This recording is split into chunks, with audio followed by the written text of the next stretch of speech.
You're listening to the On the Mark Wrestling Podcast. Go for it, Jim! Climb the ladder, kid! Make yourself famous! A podcast covering all things WWE. I have now returned to save the WWE. NXT. The beautiful part of NXT is that when one dream ends, another dream begins. And AEW. Holy wrestling. I couldn't be more happy. Here are your hosts, Kyle Gagliardi and Jim Tucker.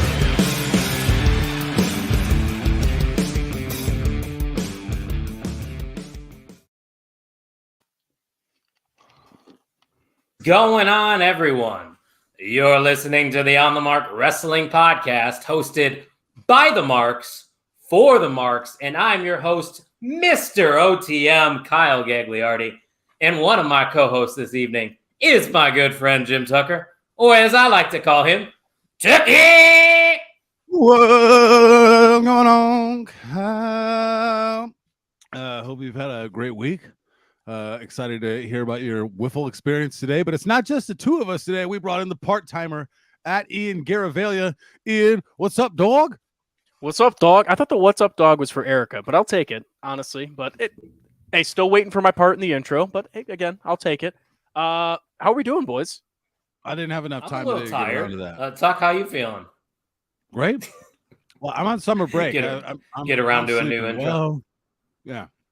I didn't have like Living 9 the dream. open hours today to do nothing. But I will tell you, the final proof of the book shipped today, so we're close. Could be less than a week until the book is live. So.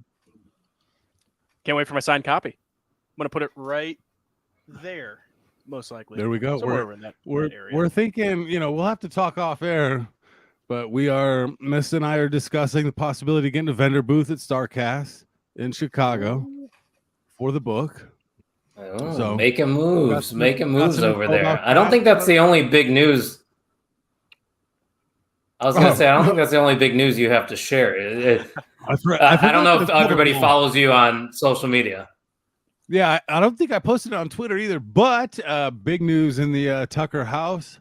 Mista and I are expecting a potentially yes boy, could be a yes girl as well. So, yeah, had our first doctor visit on Monday, got the ultrasound and stuff. Like, I'm just staring at the screen, like mouth open, like what?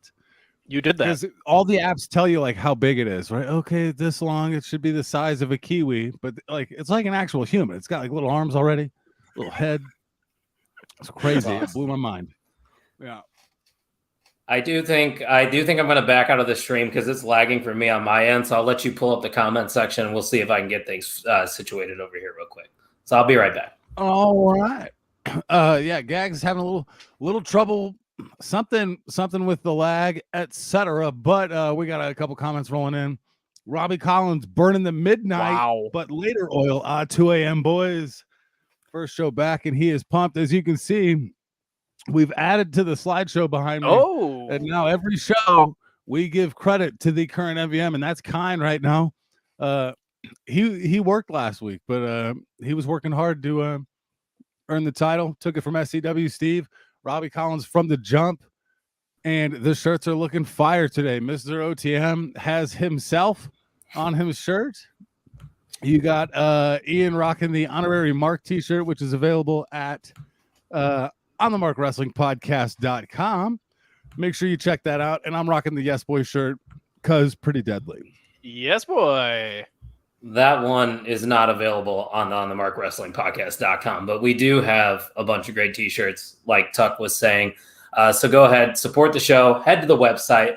A bunch of great shirts. I believe our boy Pat just got an honorary Mark shirt. Ryan Matthews talking about getting himself a new coffee mug. We got a coffee mug behind me right there. I don't know if you guys can see it on the live stream. And Robbie Collins says he can confirm that the MVM kind is sleeping, which is completely understandable when it's 2 a.m. where you're at. unbelievable that you are actually tuning in. So we appreciate you, Robbie. Kind of a dog that, 2 a.m. Maybe potentially stealing the title from Kind while he's sleeping, right? You can't sleep as a champion. That's how it is. Stealing from his boy. That would be a tremendous scene. Ryan Vogt said Gag should lose his top left spot when he leaves the chat. No, this is the host spot. It's just how we do it things around here. But we came up with a different idea this week. Because you're not him. much. Yeah, I won't go that far. I'm just Mr. OTM. You're the host. You're him. I'll take it. I'll take it from you, Tuck, because you're kind of a big deal right now. You're over right now. I want to be over like you. But so not much to talk about in wrestling going on this week, I should say. I guess I do have like a cold question for you guys before we get into the main topic, because we really haven't discussed much about AEW and specifically what's going on between their world champion and Adam Cole. The dynamic that we are getting every single week on Dynamite has been tremendous. Tuck, I'll go to you first. What are your thoughts on this new pairing as they now are going to be in the finals for that tag team tournament? If I thought it would last longer than a month, I would buy the t-shirt. That's kind of where I'm at with it. I gauge my interest based on would I buy their t-shirt, and yes, but I don't. After the tournament, like, this ends up in a feud, right? But that doesn't mean it can't be fun right now. And I enjoy that they kind of use, wrestling kayfabe lingo and stuff like that. Like, they're kind of very transparent about the business. So I enjoy the chemistry between the two of them, and I'm glad they went that route to kind of make MJF a babyface. Likeable. Yeah, Ian and I were talking about it because we were watching live last night for Dynamite, and he was just saying, you were telling me, and you just don't want this thing to end. No, honestly, so where I stand on it is, I'm pretty sure everybody stands on it. It's like MJF is going to turn at some point. He's going to break it up. I mean, he's the ultimate heel. But at the same time, I'm trying to enjoy it as much as I can, because seeing this side of MJF is amazing. What if it's Adam Cole? Like, cements Cole as heel, and then you get maybe if you want Cole's MJF, maybe just playing MJF the whole time longer. Yeah, I don't know. Both of them. I think that's the part of it. Ian, sorry I cut you off, and I'm an asshole. No, you're good. The only thing the biggest thing I see is it's giving Roderick Strong some way into the scene, which I love. I love how they're playing it with Roderick Strong. Again, I say this every single episode. I listen to Busted Open, and they basically fantasy book, and they are going line for line with Busted Open on what they want to do. So I love that part of it, because Roderick Strong is now kind of at the helm of Adam Cole, saying, "Hey, you know what this guy's all about." And Adam Cole, he keeps saying, "I got it. I understand. I know what's going on." So I love that part of it. It's that deeper storyline that we haven't seen in AEW. I mean, really ever. Yeah, I agree with your point about Roddy, because we know his time in NXT, not much of a personality. He was a part of the Undisputed Era.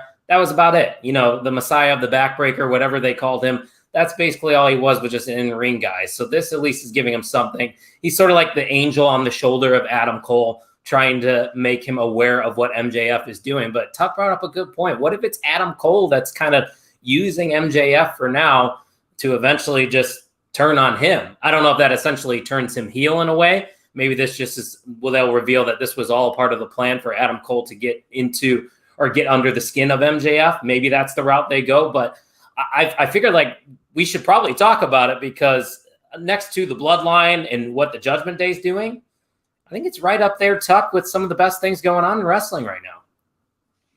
That, and then I was also very intrigued with the fifth members of Blood and Guts as well, because they got that show coming up next week. Yeah, they got Pac. That's going to be with the BCC.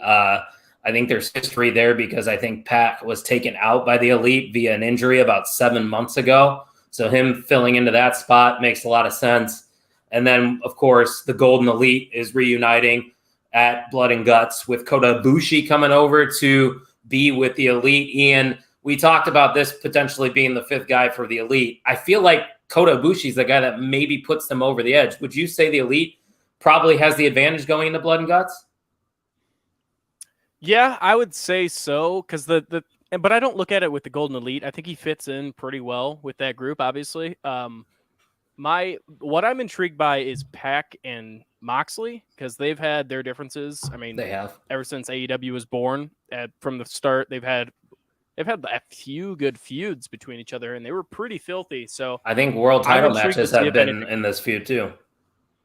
Right, yeah, and I'm interested to see if anything pops up. I mean, with the AEW way, how they always done storytelling is that stuff's in the past. We don't really think about that unless it's like the Elite. But I hope that they dig into that a little bit because we're smart fans. We're marks. So They're connecting the dots. That's what AEW is doing here for once, which is nice. And I figured we definitely should touch on that a little bit before we get into the main topic of the show. Robbie Collins saying nothing is funnier than MJF running around Adam Cole when they get into the ring. And he's just like, do the thing.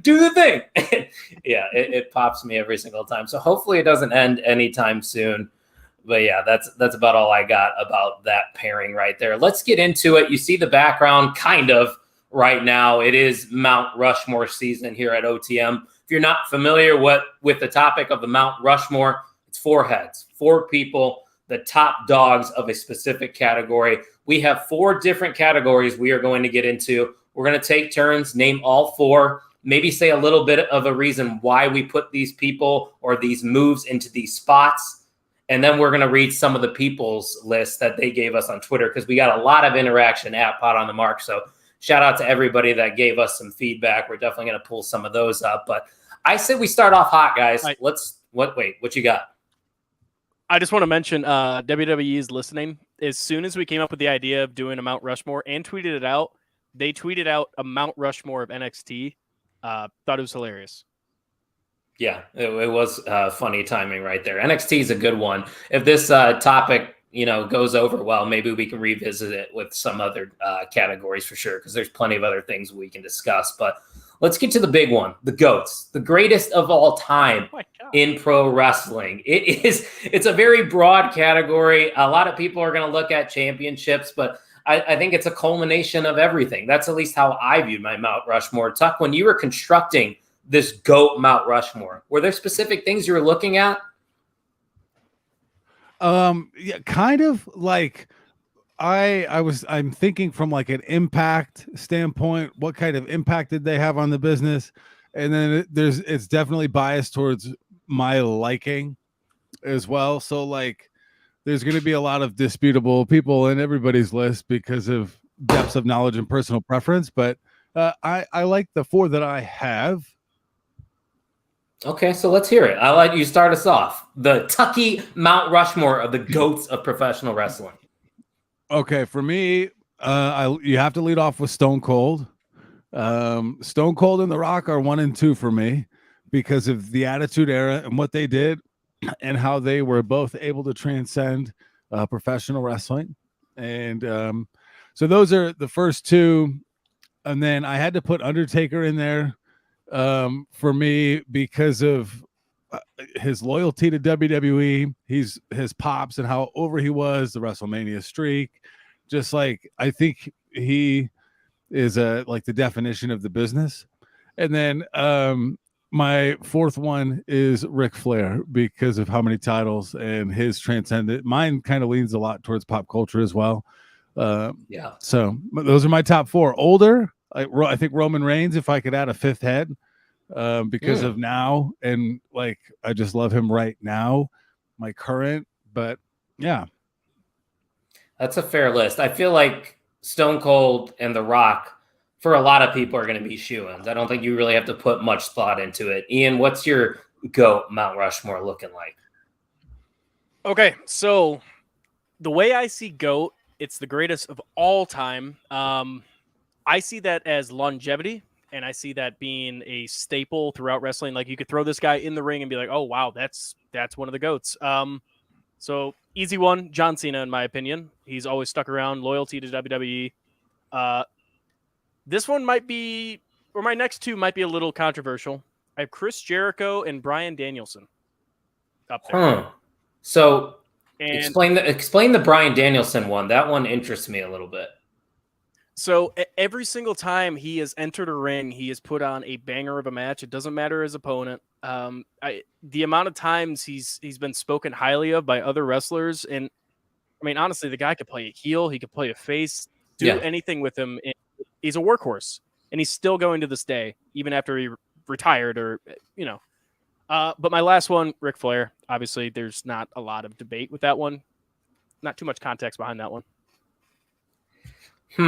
Yeah, so this is going to be interesting when you hear my list, because I have 3 that I share with Tucky. I think The Rock and Stone Cold have to be on that for me. Undertaker just made the list for me as that number 3. And then my number 1 is very obvious if you've listened to the podcast in the past. John Cena has to be on that Mount Rushmore. And it goes to your point, Ian, of longevity. Reliable. You put him in any situation, John Cena, there's a reason they called him Big Match John. I think he should be on everybody's Mount Rushmore for how long he's been doing it and at such a high level being a main eventer. The Rock and Stone Cold Steve Austin, like Tuck said, the impact they made on the business. They rejuvenated professional wrestling in the Attitude Era. And we might be talking about them again in our finishers and our rivalries discussion as well. I just think that they have just transcended time, and The Undertaker's iconic. Just everything from the ring entrance, the way he presents himself, the record at WrestleMania.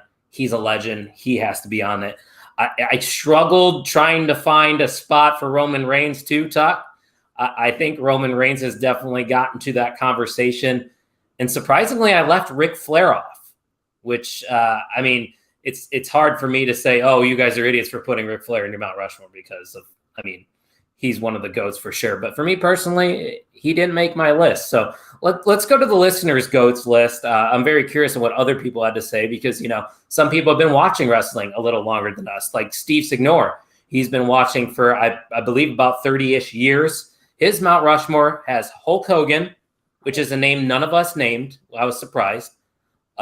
Stone Cold Steve Austin, Ric Flair, and John Cena.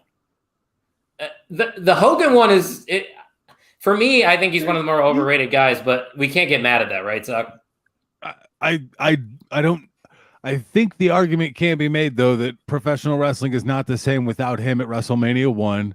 There is documentation about his like pop cultural incredible impact on the rest of the world. So there's that, and I think there's something to say about that. So I can't scoff at it. Ian, did you have thoughts of putting Hogan up there or no? I did not. One point I did want to bring up. So I said longevity. Stone Cold was not a name I even considered putting on the GOATs because of all time, it's longevity. The thing about him was he struck gold at the right time with the WWE. And that's what gained him so much popularity. I mean, he was around for a while beforehand, but it wasn't until he turned into that Stone Cold character, cut that promo, that nothing really struck. So it's a fair point for me. And I love Stone Cold. He's my favorite wrestler of all time. Yeah, completely serious Mount Rushmore from Ryan Vogus. He has Goldberg, Ryback, Baron Corbin, and Jinder Mahal. And by Mount Rushmore, I believe that's his favorites. So I don't know why my cousin Tyler's called. That is definitely a Vogus Mount Rushmore. I love that. A lot of meat. We got some other listeners' GOATs list. So let's go to the Mayor of Canton. He has Hulk Hogan, Stone Cold, Ric Flair, and another name that nobody said, Shawn Michaels. Also, a very credible name. I'm trying to see if there's anybody else. Oh, Robbie Collins, who's in the chat right now. He has Hulk Hogan, Stone Cold, Roman Reigns, and The Rock. So Robbie's got Roman Reigns in his Mount Rushmore, which, I mean, this is a subjective discussion. There's no right or wrong answer here. It's basically how you view things. And this is a topic that's going to be debated for years, but I don't think we really left out any names. Is there any names you think that somebody hasn't named that maybe should be in that discussion? In my opinion, Lesnar's getting up there. If he keeps going for a little while longer, I think he could be in that candidate. Bret Hart. That's the only one that pops. Bret Hart. Yep. I got another one here. This is the last one I'll read off. This is from Dre Rogers on Twitter. He said, Stone Cold, this is just a common trend, Hulk Hogan, The Undertaker, and Bob Backlund. Bob Backlund makes his Mount Rushmore. I mean, that's before our time, but Hall of Famer. I mean, one of the longest reigns in the history of the WWE, right? Mm-hmm. Yeah, so if you guys have your GOATs, leave them in the comment section here on YouTube, or if you're watching us live, we would love to hear your GOAT Mount Rushmore as well. But let's move on over to ring entrances. This is what sparked this topic. Ryan Vogus threw this out there, and this is another tough one because there has been so many good entrances, even in AEW in the brief time that they've been around. Ian, I'm going to let you go first on this one.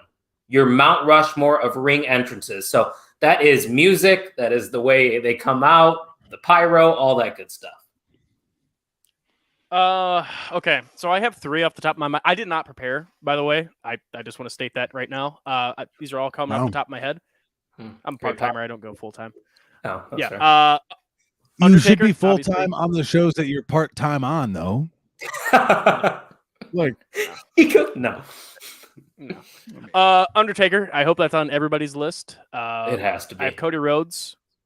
Cody Rhodes on there. Oh boy. Stop. Stone Cold. Throwing him up there. It's really simple. I mean, hot take. It's overrated. The glass shatters and he struts out there.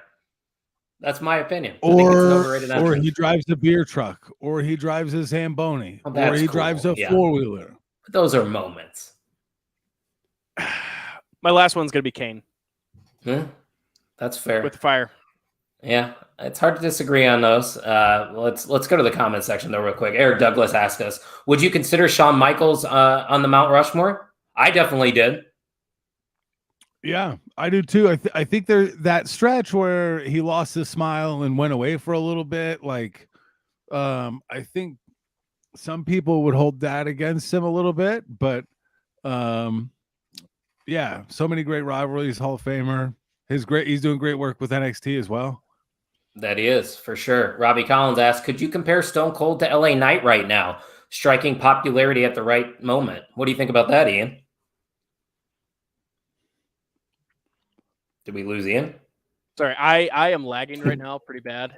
Oh, now you're lagging. It's getting pretty bad. Yeah. So are you good or no? Sorry, what was the question? You were cutting in and out. It's with Robbie Collins' question on the screen. Let's try it. Go ahead. What was the question? Sorry. It's on the screen. Just read the screen. Could you compare Stone Cold to LA Knight right now? Oh, all right. So he's going to take a step away. And gee, this is what happens when we do a show an hour later, right, Tuck? It just shit hits the fan, I guess.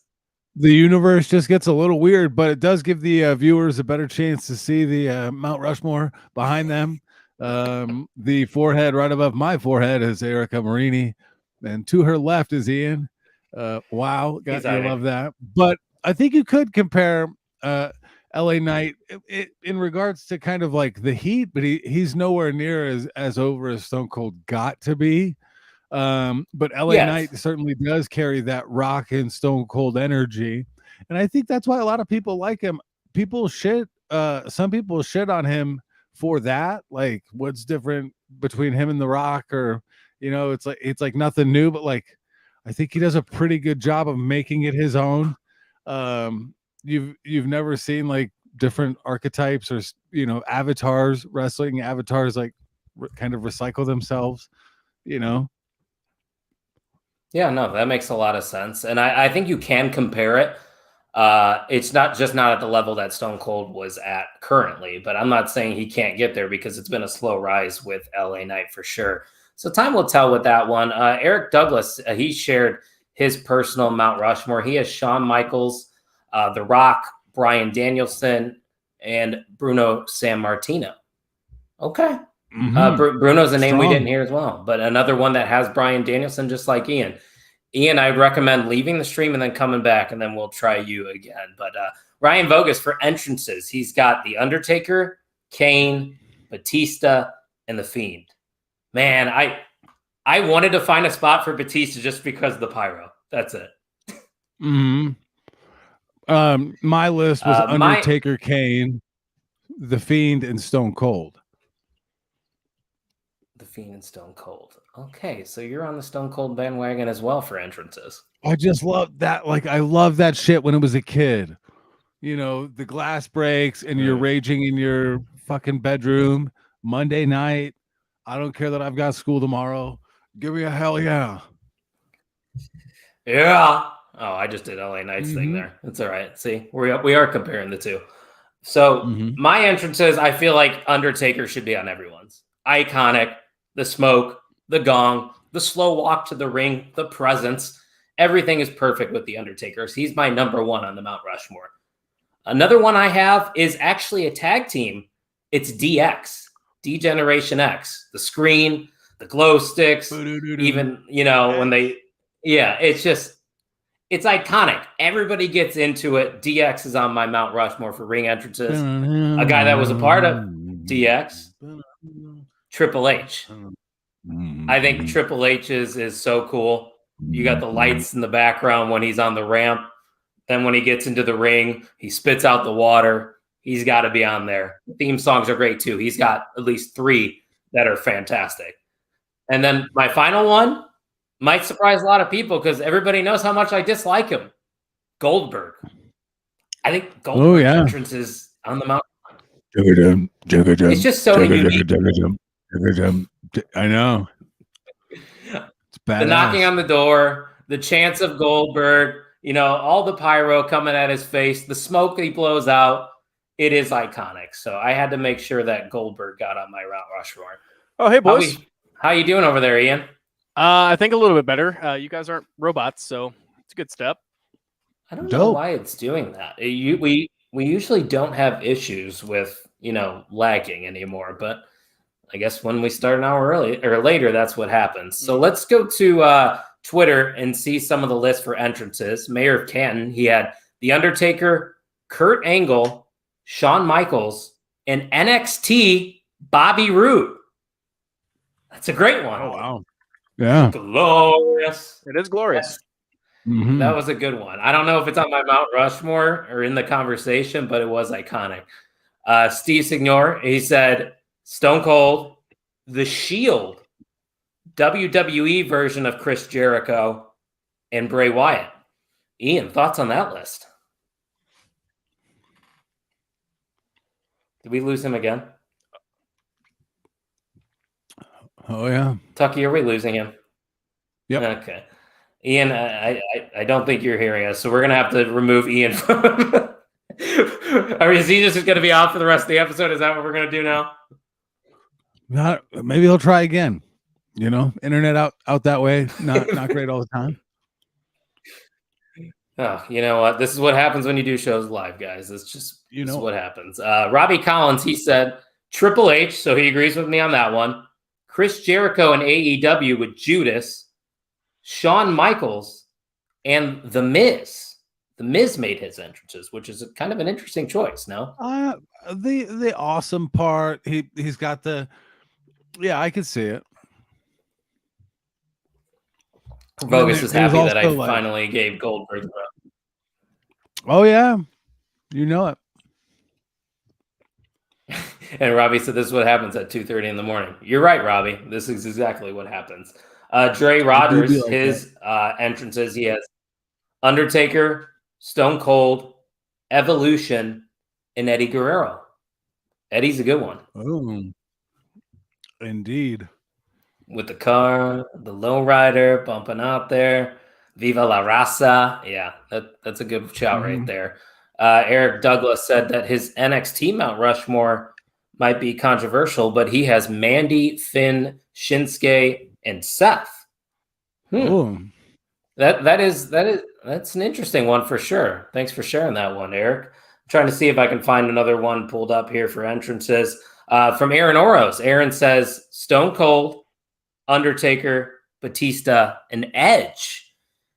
It's another one we missed out on, isn't it? I like Gangrel too in the Brood. Dun dun dun dun Brood. dun. Bogus knows what I'm talking about. That was spooky back then. Yeah. Vogus going with another spooky one with Demon Finn as his number 5. That one is iconic as well. There's so many good entrances in wrestling. It's so hard to, narrow it down to 4. I know. So let's move on here. We got 2 more Mount Rushmores to roll through. This one I'm very excited for because there is plenty of finishers that have happened throughout the years in professional wrestling. Tucky, if you don't mind, I'm going to go first here. How does that sound? Let it rip. So the first one, my number 1, the RKO. It's simple. It comes out of nowhere, literally. And, it's just all over the internet. It's iconic. The RKO is on my Mount Rushmore. I also have the Stone Cold Stunner. I think the Stunner has to be on most people's list. I'm a big fan of the Tombstone pile driver that Undertaker delivers. So the Tombstone is on my Mount Rushmore. When you hit that, you usually know that that match is finished. And then an interesting one that I wanted to throw in there, I wanted to get some tag team love. 3D, the Dudley Boys. Oh, wow. Even when you got the tables, 3D, it's a cool move. It's fun. It was on I got my the list 3D as on well. my Mount Rushmore. Yep. Oh, was it? I had that. Okay. It was because I was looking at tag team. I was like tag team AEW childhood, kind of like trying to sprinkle a little bit of sauce. So for mine, we had a couple. Like I chose the Diamond Cutter, which is basically an RKO stunner, but the Diamond, the DDP, he was one of my guys growing up. I love Diamond Dallas Page. So the Diamond Cutter. And then another one from my childhood, which was so impressive to me back then, was the Jackhammer with Goldberg because he got everybody up. And then I chose the 3D, and then I went with one of my I saw this finisher, and it was like, dang, that's kind of new, and that really kind of took me towards indie wrestling and more that way. And that's Kenny Omega's One Winged Angel. So. Getting him on his shoulders, turning him over, pile driver, power bomb, sit down thing. I thought that was pretty creative the first time I saw it, and so that was kind of a memory for me. Yeah, and I think it's a unique move. The One Wing Angel, nobody else does, and they build it up as a move that nobody kicks out of, which makes it even more special. So. I like that one right there. Vogus has a couple similar ones to me, at least the first 2. He said the Stunner, the Tombstone, Doomsday Device, and a Jackhammer. He got your Jackhammer made his list there. Oh, yeah. So some other ones we got. Mayor of Canton, he has the Stunner, of course. The F5, an interesting choice. Hard to Styles argue with Clash those. Styles Clash is a really good one. I didn't even think about that one. That's a good one. And he also had the Doomsday Device as well, like Ryan Vogus. So he's not the only one there that had that as his finisher, Mount Rushmore. Trying to pull up a few more here so we can discuss. Aaron Oro's finisher, he has the RKO, the Stunner, Rock Bottom, and Sweet Chin Music. Some classics in there, right? Oh, yeah. Sweet Chin Music was dope. Let's see. Ian can confirm with us that the internet is officially dead, so Ian will not be returning to the podcast. I still even have a little bit of a lag on my end, so just a crappy stream going on tonight. Eric Douglas liked your One Wing Angel. He has a One Wing Angel, RKO, Stunner, and a Pedigree. Okay. Robbie Collins with a comment. He said, I want to give a special mention to Shane McMahon Coast to Coast. What do you think about that one? Yeah, definitely worth a plaque on the way up to Mount Rushmore. Maybe not on the Mount Rushmore, but definitely part of the experience. I like the Pedigree one too. Michael Lipinski, aka Doc, he has Stone Cold Stunner, Jake Roberts DDT, the Diamond Cutter / RKO, and the Big Boot to Leg Drop from Hulk Hogan. Oh yeah. I mean, the match was over back then too with that leg drop. I don't like the finishing move, but it is iconic.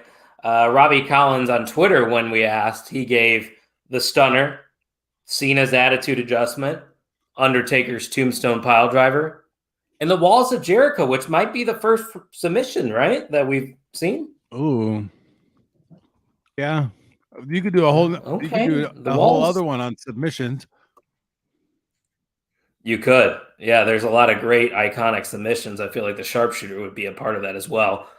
Dre Rogers went with more of a technical Mount Rushmore here. He went with the chicken wing, F5, Widow's Peak, and an ankle lock. So seems like he's a big into the submission style of wrestling now. Range, yeah.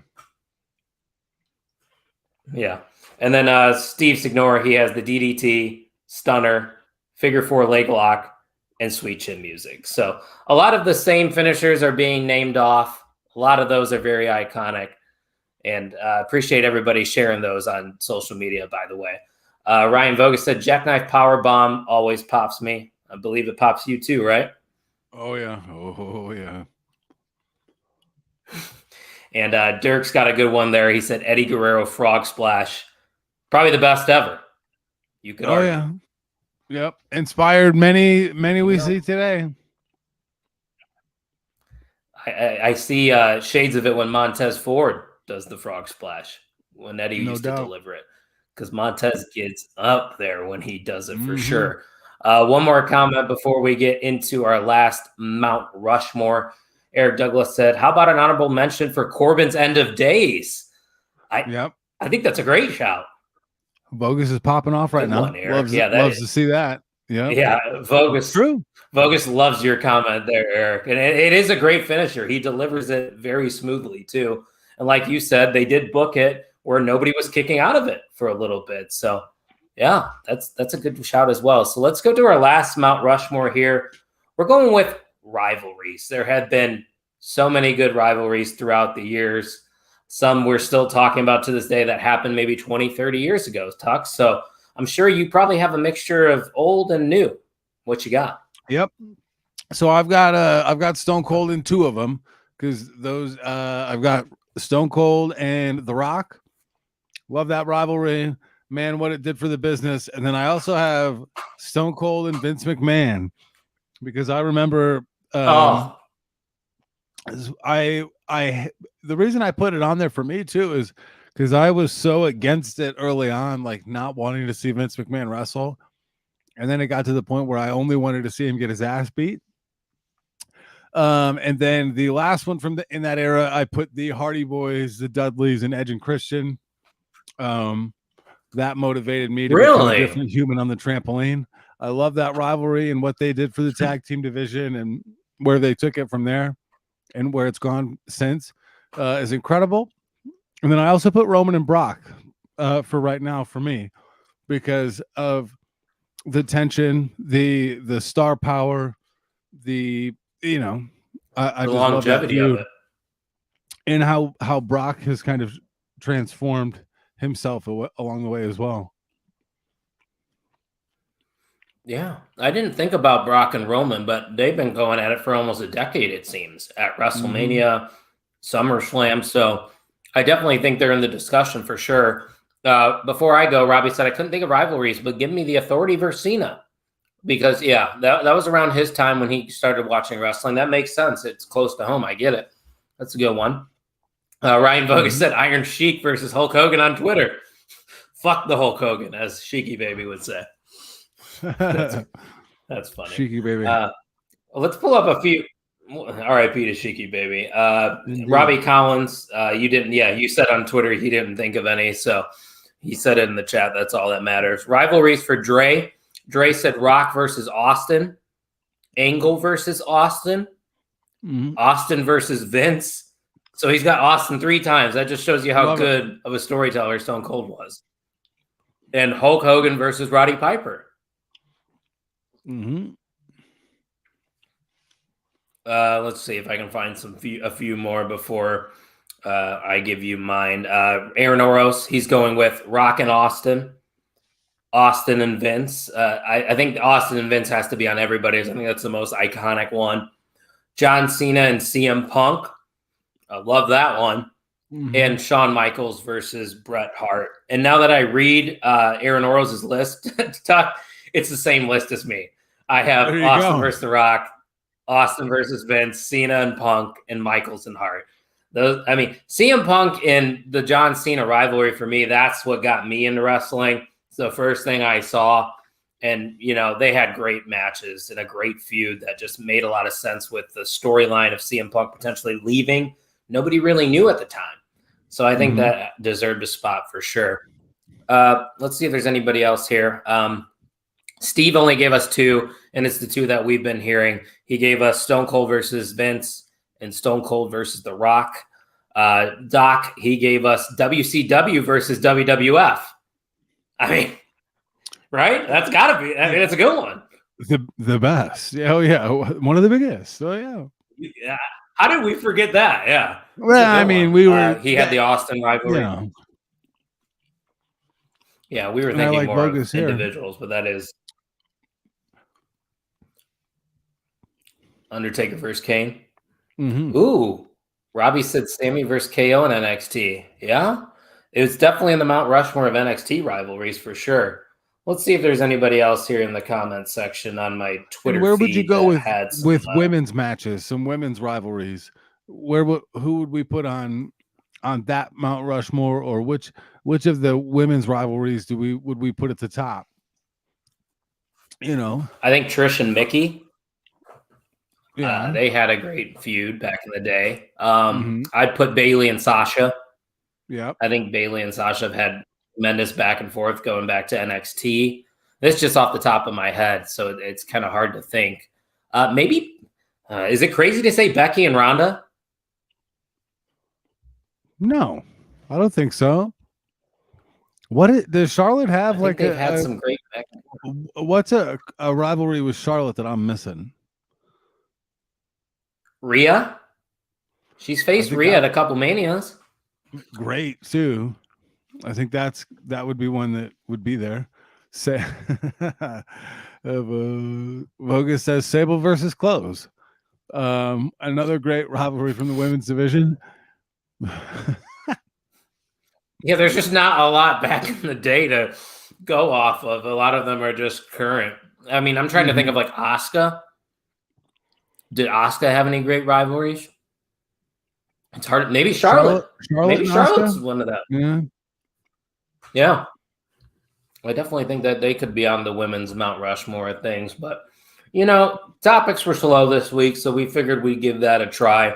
I appreciate everybody reaching out on social media and doing it live. I know we're doing this episode an hour later, but we figured we'd get some content put out because next week, me and Ian are going to be going to a Wiz Khalifa and Snoop Dogg concert on Thursday night.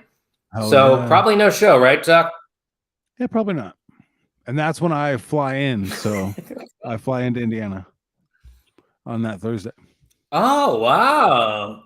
Tucky coming back home. Oh, yeah. Love to see it. So here we are towards the end of the show. A shorter one this week, but let's pull up Robbie's comment real quick. Love this. Tegan versus Dakota was another good one. Remember at War Games when she turned on her? We were there. Saw it live. That we were. So here we are, end of the show, 43 minutes in. The most valuable mark, if you don't know what that is, the person that's interacting from the beginning, giving us the most and best quality comments throughout the entire episode. Maybe his comments weren't quality, but he was in here and he made us laugh. It was kind of a shit show of an episode. Internet wasn't cooperating with us. I know, Tucky, I didn't really ask you who the MVM is going to be, but sometimes you just got to go back. Sometimes you just got to go back to what works. And this guy could be the face of the MVM. Ladies and gentlemen, and new MVM of the On the Mark Wrestling Podcast, Ryan Vogus. Had to do it to him, guys. You kind of roasted him a little bit. Yeah, I did, I guess. You know, I don't want to compliment him too much because I'm about to spend an entire weekend with him, you know? So, bold it is what strategy. it is. Congrats to been Ryan. Up from jump. True. Fair point. Well, Tucky, you got anything else before we head out?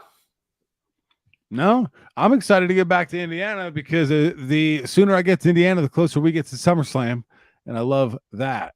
And Vogus did mention, getting buried about his comments. We see it. Well, it was just because it was more of a comedic approach to the comment section tonight from Vogus. Wow. You get what I'm saying, right? I hope Vogus fights you. That's all right. I got nothing. He probably will, and he would probably win. It is what it is. He can't go over all the time, right? Right. Well, yeah, that's part of it. Yeah. So, Tucky, why don't you send us home? Let's wrap this baby up. All right, ladies and gentlemen, the next time we see you, Kyle and I may be together in some capacity. Oh, yeah. We got to figure that out. Yeah. Why don't we just do an old-fashioned pod like we used to in person?